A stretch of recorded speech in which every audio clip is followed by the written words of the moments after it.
What's good in the hood, fam? This your boy, the Red Hood DJ Styles 410, and we are back with the third installment of What If Goku and Broly Were Sent to Earth? So, time to play catch up. In our last part, our heroes have encountered both Yamcha and Oolong, the shape-shifting pig. Bulma and Yamcha fall for each other at first sight, but he still runs off because of his fear of women. Goku and Broly were both beaten and in need of rest. But on the plus side, they still have their nearly complete set of Dragon Balls.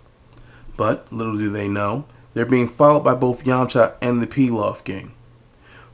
When will their paths cross again in this new timeline, or will this butterfly effect keep causing ripples that throws everything askew? Find out now in part 3 of What If Goku and Broly Were Sent to Earth. About 2 weeks after the events of part 2, Broly and Bulma are on speaking terms again. Things have gotten back on track and the gang is back to cooperating with each other. Goku has since been taught by Bulma how to ride her motorcycle properly, and he's starting to get the hang of it. Bulma even gives him a capsule cycle of his own to use, so Bulma doesn't have to nearly be squeezed to death every time they travel. With the little guy being stronger than her, he tends to choke her when he holds onto her waist. At this revelation, Goku's ecstatic. He's never truly interacted with technology before, and he's really loving everything that Bulma has shown him, including how to work on his bike. Broly, on the other hand, has been getting used to the Nimbus Cloud and has fallen in love with the feeling of flying. He really can't wait until it's time to pack up and leave. Riding the Nimbus is an escape for Broly he never knew he needed. Soaring above the clouds and watching the sun rise far above everyone before his morning sparring with Goku, it leaves Broly speechless and contemplative. With flying, there was a certain freedom to it that he thoroughly enjoyed, and it brought with it a real sense of peace.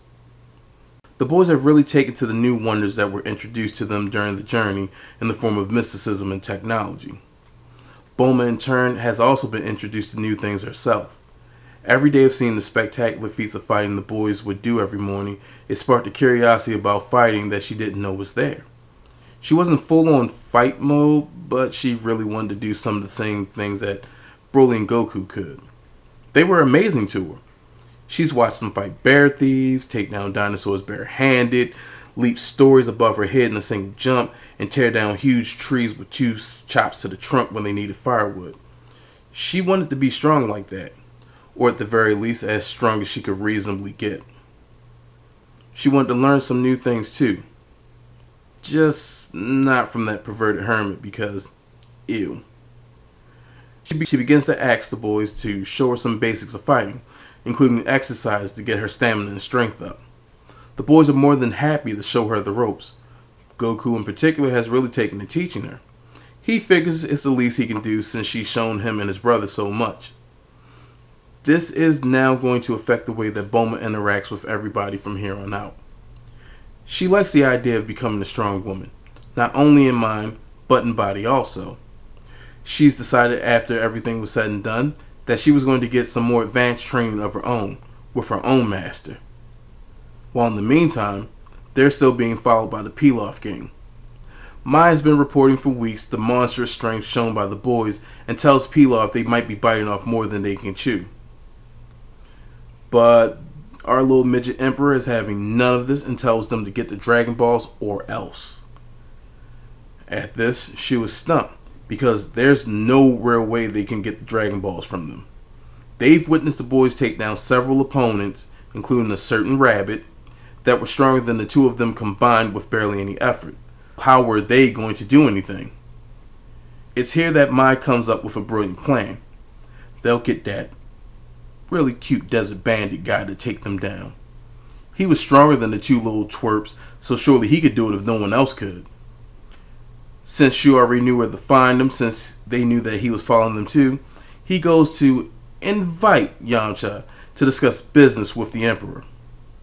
They tell Pilaf they could get a hired lackey to do it, someone who's stronger and very easy to manipulate. Pilaf just needed to go along with everything once they brought him to him. Pilaf says, "This is a great plan, and I'm so glad I thought of it." I know those voices are terrible. I promise I'm working on it. Mai and Shu then go in search of Yamcha to give him his invite to dinner with the Emperor. Now, when we get back to the group, The squad has finally reached Fire Mountain, and here they have their run-in with the Ox King. But not before Bulma and Oolong have their argument over what the wish should be. Bulma still wants a boyfriend, just not as bad as she wanted one earlier in the story. Something else is clouding her judgment, but she doesn't know what it is. She's a little unsure of what she wants right now. But until then, they still have the last 2 Dragon Balls to find. Little does she realize, she's going to be at that figurative bridge sooner or later to cross it. Once they reach Fire Mountain, Broly, and not Goku, tries and fails to get into the fortress using the Nimbus. Instead of getting in, he gets burned by its intense flames and starts to fall into a lake with Goku speeding through the forest to make sure his brother is alright. It's here Goku and Broly all have their storyline meeting with Chi-Chi after witnessing her kill the dinosaur. This sees the girl become infatuated with the duo of handsome saviors, her own little harem of boy band knights, if you will. But in this timeline, it's Broly that becomes kind of smitten with her. He's seen a lot of things during his travels, but the one thing he didn't see coming was a girl shooting a laser beam out of her head to kill a dinosaur. That was awesome. And a little side note, it really was awesome. If you have not watched OG Dragon Ball, you really need to, because Chi-Chi was the badass. Like, seriously, like, she was a straight up badass. I don't know what the hell Toriyama was thinking in later years when he turned into a straight up housewife, but nah, Chi-Chi was ready to throw hands with anybody. Well, not young Chi-Chi. She was a little afraid of everything, but she would still murder you while screaming in terror. But older Chi-Chi was about that business. But I digress. Yamcha is also there. He was spying on the Ox King's daughter to possibly kidnap her for a ransom when the 2 unwanted guests shows up. Broly asks him why is he there, and Yamcha simply ignores him and approaches Chi-Chi. But he then soon has to hurry and make himself scarce. After a failed attempt to try to charm Chi-Chi, I guess that's what he was doing, Chi-Chi almost murders him with said laser. That's also in canon. Yeah, she almost ruined that whole man's life by snuffing it out.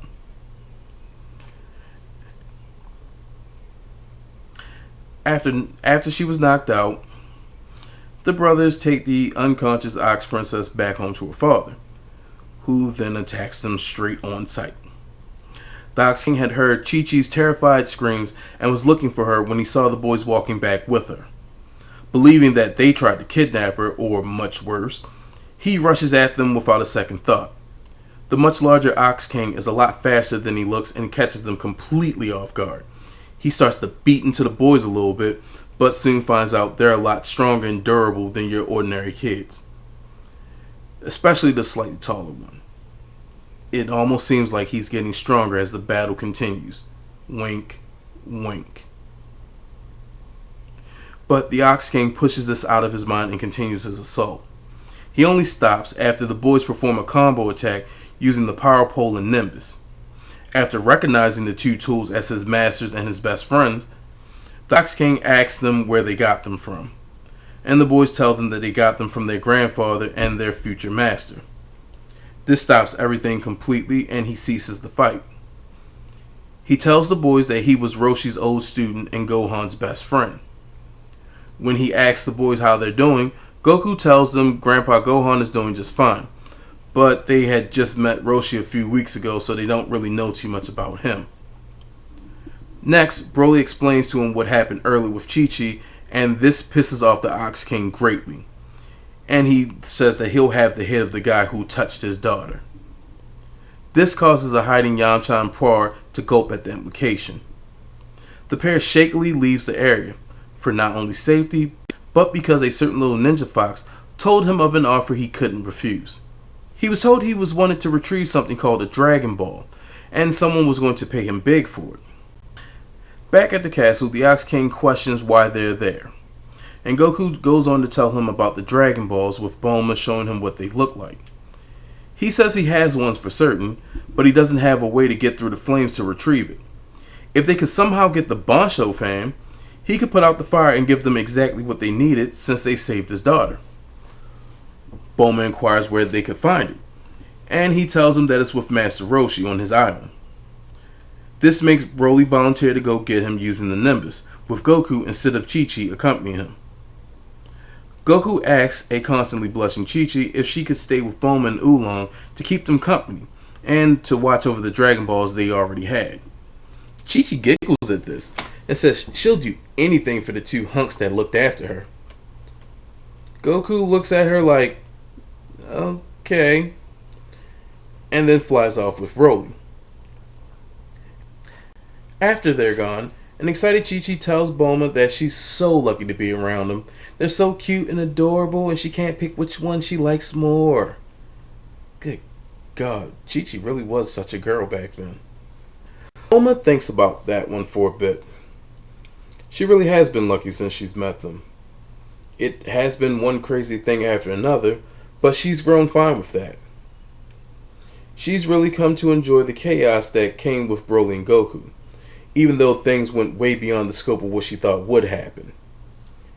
She responds to Chi-Chi and tells her that she's right and wrong about that, with Chi-Chi looking perplexed as to what she meant by that. While on their way through the desert, Broly asks Goku if he thinks Chi-Chi likes him. Goku, being Goku, tells him he doesn't know. It honestly seems like she liked everyone, including Yamcha. Broly is a little disappointed at this, so tells him that he should just tell her that he likes her if that's the case. Why keep it to yourself? She'll never know if you don't say anything. Grandpa always tells you to just speak your mind. If you got a thought, share it.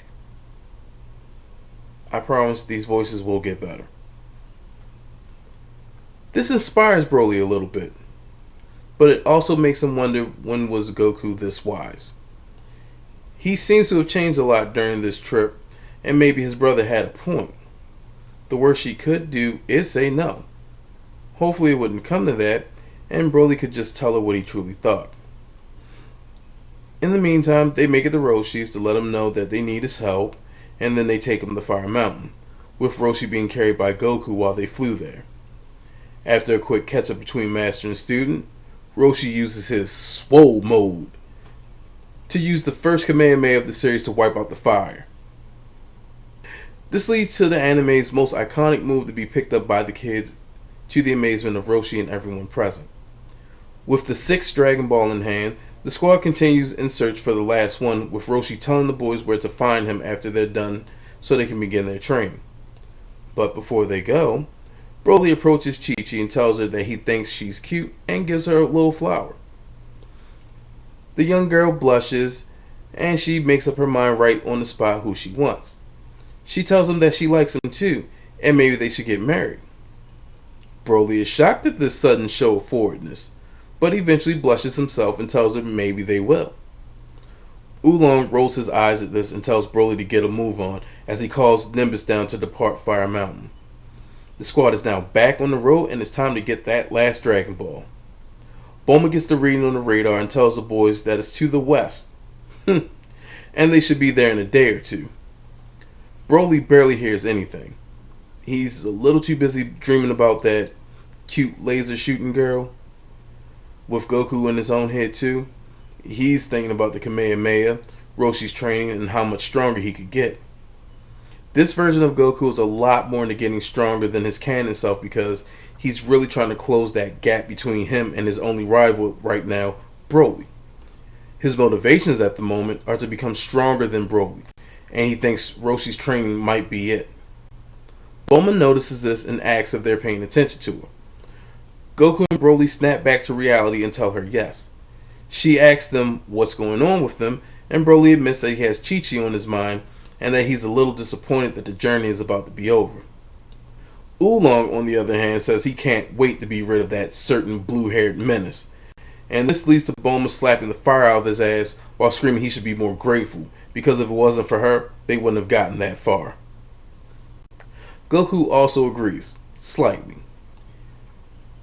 He himself wishes that it wouldn't be over so soon. This leads to Bulma expressing her own lamentations of the fact. But she says they'll be fine after this is over. Even after making the wish, she still wants them to come visit her in the city so they can be introduced to more new things. They can all get back together after their training is over and hang out again. This makes Goku happy, as he's become accustomed to learning things from Bulma, and he wanted to continue that earnestly. Especially if it meant he gets to work on more cars and bikes. He had developed a hobby that didn't revolve around fighting for the first time in his life, and for him, it was scary but fun. Bulma, in turn, has also come to enjoy the morning training sessions with them, but wants to continue it on her own and in her own way. Earlier, while the boys were away in search for Roshi, Bulma asked Chi-Chi about herself and found out that she was pretty strong in her own right. This gives Bulma an idea. If the Ox King was okay with it, she could continue her training with Chi-Chi and him. While she was still not trying to get strong for the sake of being strong, Bulma's newly developed hobby for training saw her wanting to become strong like the two people she secretly admired, Broly and Goku. Over the summer, with everything that has happened to them in that time, they've developed a bond bordering on a sibling-like love. And yes, this extended to Oolong. With some of their traits rubbing off on each other and vice versa, as that tends to happen with families. Chi-Chi is excited at the idea of a new training partner. She's desperately needed some friendship since it was just her and her father in the mountains. Since he's not too keen on her being around boys, getting Bulma to be able to train with them shouldn't be an issue. Bulma even agrees to help them set up in West City near Capsule Corps. That way, she doesn't have to live the life of a bandit, and her father could go straight and make his master proud by becoming a teacher himself. They shake hands, and now Bulma can have her new friend and training partner, along with her new teacher, close to her, so it's convenient for everyone. To add to the deal, Bulma tells Chi-Chi that she'll get Broly to visit from time to time when he's not training. This makes Chi-Chi's eyes light up, and she excitedly agrees to it with even more gusto. She gets a boyfriend and basically a new sister?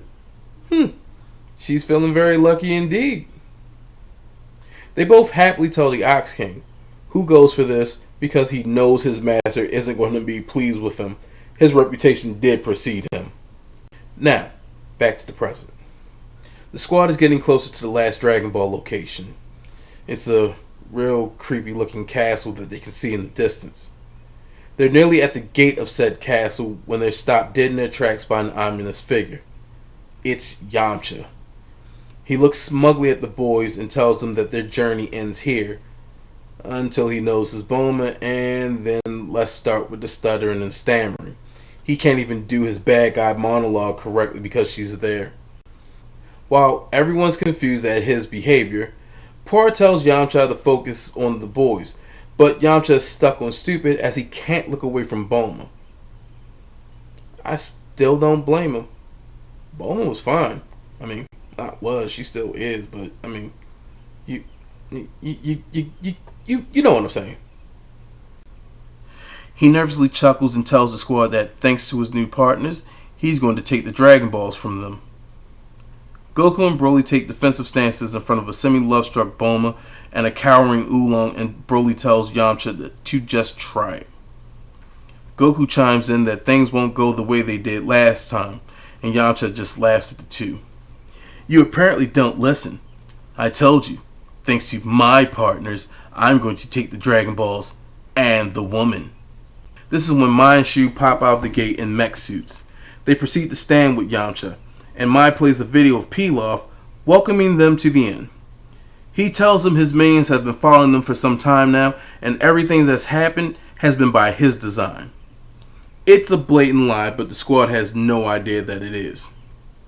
Bulma angrily shouts at Pilaf to shut his weird old mouth, with Mai and Shu telling her to be silent when their master speaks. Bulma then tells them where they can shove that order and flips off the opposition, angering Pilaf to the utmost extent. She then gives a silent nod to Goku and Broly and stands with them prepared to fight. No one was going to take anything from her, not even the really cute guy standing in front of her. She makes up her mind right then and there that she's going to protect her wish and her new adopted family at all costs. She yells at Oolong to get his butt in gear or else it's piggy time. A very reluctant Oolong stands with the rest of them, and Goku tells him to back up Bulma. The standoff between them, Yamcha, and the Pilaf gang has begun. And I'll leave it at this. The finale to Dragon Ball Season 1 continues in the next installment. What do you think is going to happen? But before you answer that, Uzaro's not going to pop up, people. He's not. Gohan took both their tails when they were younger, so no full moon shenanigans. But I do promise you that you will absolutely enjoy the alternative ending that I'm cooking up right now. Until then, leave a like, share, and subscribe. This is the Red Hood DJ Styles 410. Holla at your boy.